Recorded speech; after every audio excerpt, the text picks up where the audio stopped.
आज आपण जुलै महिन्यात कोणकोणत्या वेलवर्गीय भाज्या लावायच्या ते आपण आता या व्हिडिओमध्ये पाहणार आहोत।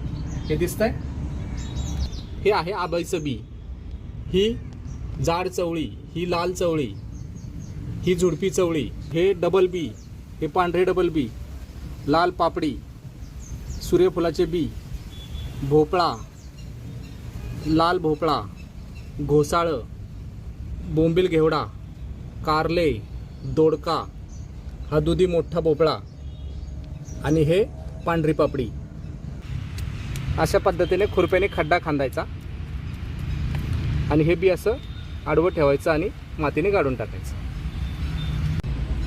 हाताचे 2 बोटाचा पियर तेवढा खड्डा खांदायचा, बी ठेवायचा आणि मातीने गाडून टाकायचं। पहा, हे आहे डबल बी, हे सुद्धा खड्डा खांदायचा, हे बी असं आडवं ठेवायचं